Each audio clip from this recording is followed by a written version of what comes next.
कानपुर की सीसामऊ सीट से पूर्व विधायक इरफान सोलंकी की पत्नी नसीम सोलंकी को समाजवादी पार्टी का टिकट मिल गया।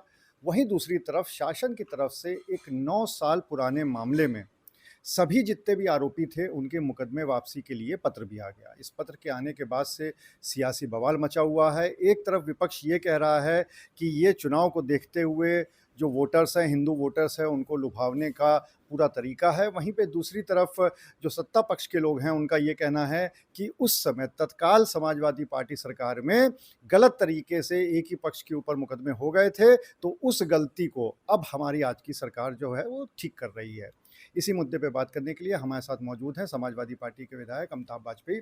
अमिताभ जी, आपको अच्छे से वो प्रकरण याद होगा, दर्शनपुरवा का मामला था, सीसामऊ क्षेत्र था, आपका तो बिल्कुल बगल वाली उसकी जो क्षेत्र है विधानसभा वो आपका है उसमें।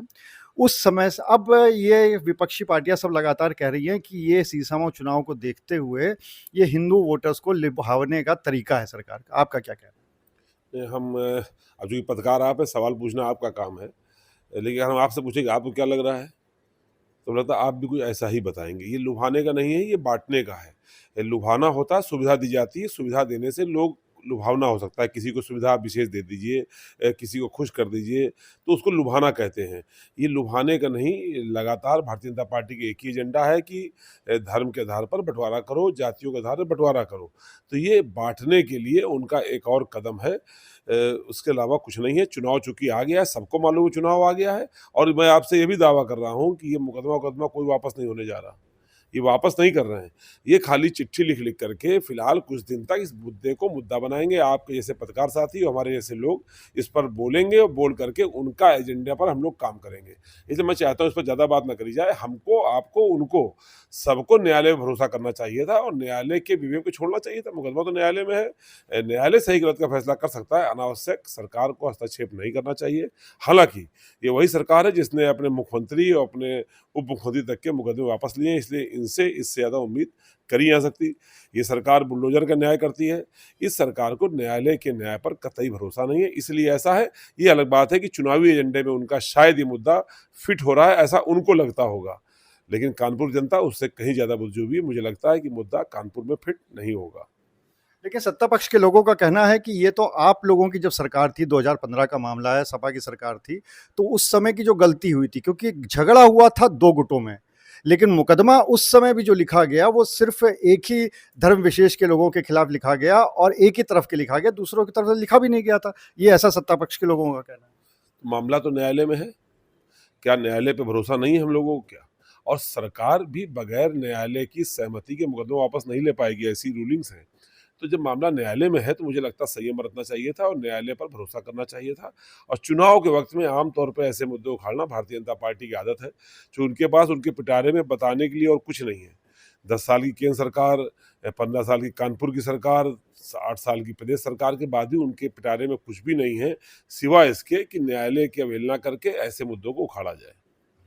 उस समय एक आरोप ये भी लगा था कि जो उस समय तत्कालीन विधायक थे इरफान सोलंकी, उन्होंने ही धर्म विशेष के लोगों को भड़काया था और इसी वजह से मुद्दा इतना ज़्यादा बढ़ गया, वो अलग-अलग क्षेत्रों में लेके गए थे और बहुत ज़्यादा बवाल उस समय बढ़ गया था, यहाँ तक कि पुलिस के ऊपर हमले भी हुए थे और इस सब के पीछे कहीं न कहीं उस समय के तत्कालीन विधायक इरफान सोलंकी वो ज़िम्मेदार थे। अब कुछ आरोप लगा दीजिए आप। जो मामला है वो न्यायालय में है ना। हम आप सब पहले से ये सब आरोप प्रत्यारोप कर लेंगे तो क्या फ़ायदा रह जाएगा। ऐसे तो एक दिन मुख्यमंत्री जी कानपुर आए, उन्होंने कह दिया कि 3 जून की घटना में इरफान सोलंकी साजिश कर रहे थे। और ऐसा किसी जाँच में नहीं आया, किसी रिपोर्ट में नहीं आया, किसी मामले में ऐसा कोई मुकदमा नहीं हुआ। लेकिन मुख्यमंत्री जी ने कह दिया, जबकि मुख्यमंत्री हैं, ज़िम्मेदार पद पर, उन्होंने कह दिया। तो ये सरकार कुछ भी कह सकती है। कोई बार इनके लिए बस इनको एक ही एजेंडा, हिंदू मुस्लिम, हिंदू मुस्लिम, हिंदू मुस्लिम, सोते हैं तो हिंदू मुस्लिम, जागते हैं तो हिंदू मुस्लिम। इनके पास कोई विकास का एजेंडा नहीं है। अच्छा स्वास्थ्य कैसे हो, अच्छी शिक्षा कैसे हो, सड़कें अच्छी कैसे हों, जाम कैसे मिटे, प्रदूषण कैसे कम हो, इस पर कोई चिंतन नहीं है। ये केवल हिंदू मुस्लिम का गाथा पढ़ते हैं। जो भी बातें हो रही हैं ये सारी अनर्गल प्रलाप है। इसका कोई ठोस तथ्य कहीं सामने दिखाई नहीं पड़ रहा। चलिए, एक आखिरी सवाल इससे थोड़ा-सा अलग हट के, आपकी तो पार्टी के प्रत्याशी घोषित हो गईं सीसामऊ क्षेत्र से।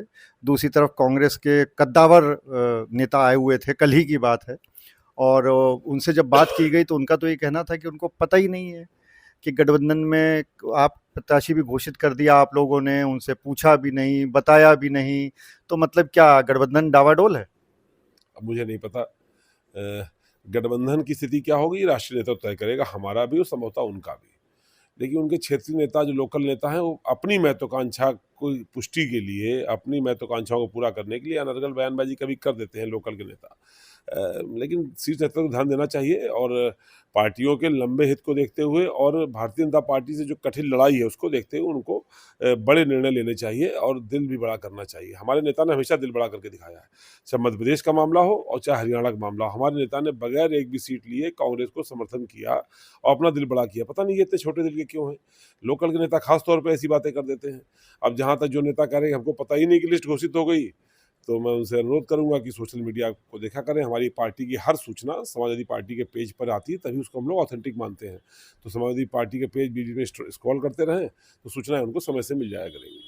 आपके नेता ने दिल बड़ा कहाँ किया, पूछा भी नहीं। 10 सीटें थी, उसमें से 6 सीटों की घोषणा भी कर दी। कांग्रेस को पता ही नहीं, अब ले दे कि उनके पास 4 सीटें बची है, उसमें से भी 1 मिलती है कि 2 मिलती है, अब इसका भी भरोसा नहीं है। अब पता नहीं मुझको, गठबंधन की स्थिति मुझे नहीं पता, होगा भी कि नहीं होगा मुझे नहीं पता। मैंने आपसे कहा था कि गठबंधन में ऐसी कोई स्थिति नहीं बनेगी, कानपुर शीशामऊ सपा ना लड़े, ऐसी स्थिति नहीं बनेगी। तो वो मेरी बात साबित हो गई।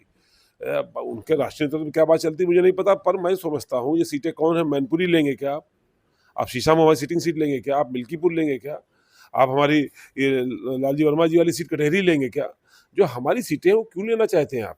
जो और आगे सीटें हैं कुदर की, हमारे ही तो विधायक थे। मीरापुर जो विधायक थे वो हमारे सहयोग से विधायक थे, तो हमारी सीटें तो हैं। जो नहीं है उनमें कुछ बात करनी चाहिए, कर सकते हैं। हमें लगता है कि 1-2 सीटें बात कर ही सकती है, पर इतना बड़ा बोलने से आगे रिश्ते चलाना मुश्किल होता है। अखिलेश जी ने बगैर एक को सीट लिए मध्य प्रदेश में भी और हरियाणा में भी समर्थन दिया है कांग्रेस को। हालांकि उनके जो बड़बोले नेता हैं, उनके बड़बोलेपन का खामियाजा कहीं ना कहीं कांग्रेस को उठाना पड़ा है। अखिलेश जी के भी चाहने वाले और मानने वाले पूरे देश में हैं, और जिस तरह के वो जो लोकल नेता हैं वो बयानबाजी कर देते हैं, उसका नुकसान कहीं ना कहीं कांग्रेस उठाना पड़ता है। मैं यही अनुरोध करूंगा कि देश के हित के लिए, पार्टी के हित के लिए नेताओं को अपने बड़बोलेपन पर लगाम लगानी चाहिए और राष्ट्रीय नेतृत्व के प्रति जो भी है राष्ट्रीय निर्णय लेगा उस निर्णय को स्वीकार करना चाहिए। फिलहाल का सच ये है कि समाजवादी पार्टी ने अपनी टिकट अनाउंस कर दी है। नसीम सोलंकी हमारी प्रत्याशी हैं, हम लोगों को जिताने के लिए जी जान से जुटने के लिए तैयार हैं।